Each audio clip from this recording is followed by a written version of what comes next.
Hi everybody, this is John Mann, AkBBQ Man, coming to you from the SmokerBuilder headquarters down in Rolla. We're down here in the shop today, and I got some exciting news for the Super55 kits that have just come out. Just wanted to share it with you, and I'm thrilled about it because it's one of them I had some input in. And all it is really is just an upgrade, that Frank has done listening to feedback from you guys, the customers that have bought these kits.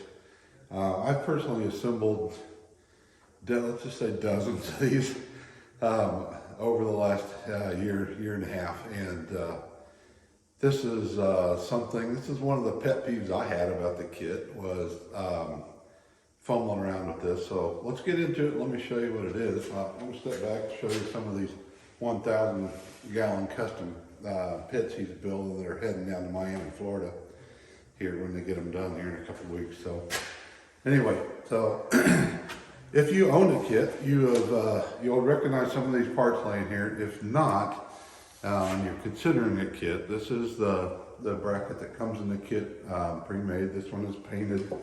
Obviously, this is what it'll come in bare steel, unless you order the fully assembled stuff. But anyway, so this is the handle for the lid. These are the individual brackets that are for the side handles there that mount to the drum.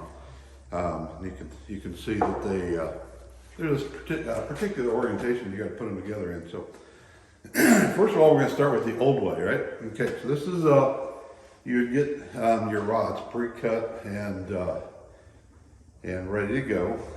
So the assembly process are these little retainer caps, okay?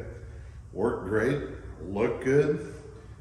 Quite honestly, a pain in the rear end to get put onto these rods, that I've found. We've developed some tricks and techniques to it, and sometimes you tap them one time with that hammer, it pops right on. Other times you tap on it and the thing flies across the room.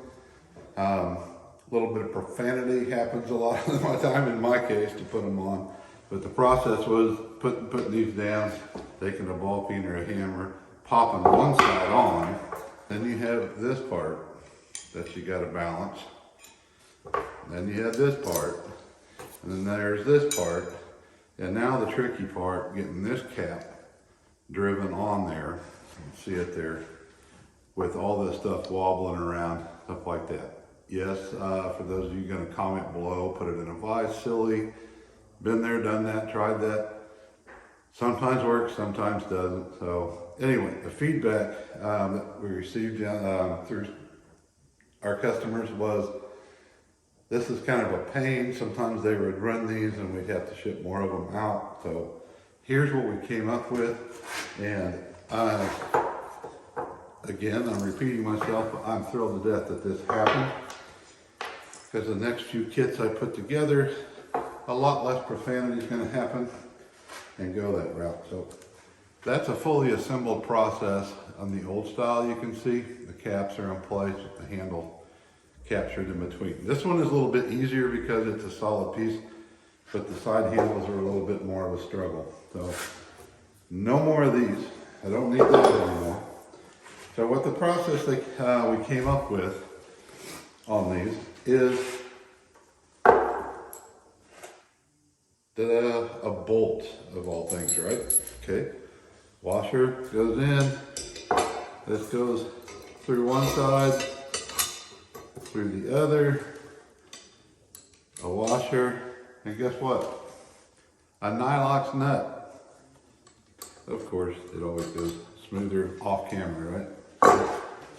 And the tools needed: wrench, socket, crescent wrench, one on one side, tighten up, and you're done. No more chasing parts around the shop, trying to find them, calling, hey, I need another cap because I've damaged it, or anything like that. So anyway, keeping it short and sweet. Hope you're enjoying your Super55. If you're ready to get some more, we've got some specials going on, and excited about it. I will personally end up having 12 of these by this summer up in Alaska, where I'm from, up in Eagle River, Alaska. So anybody that's up there looking, and watching this, we can get them up there, guys, okay? And amazing, amazing product. So hope things are good. Thanks for tuning in.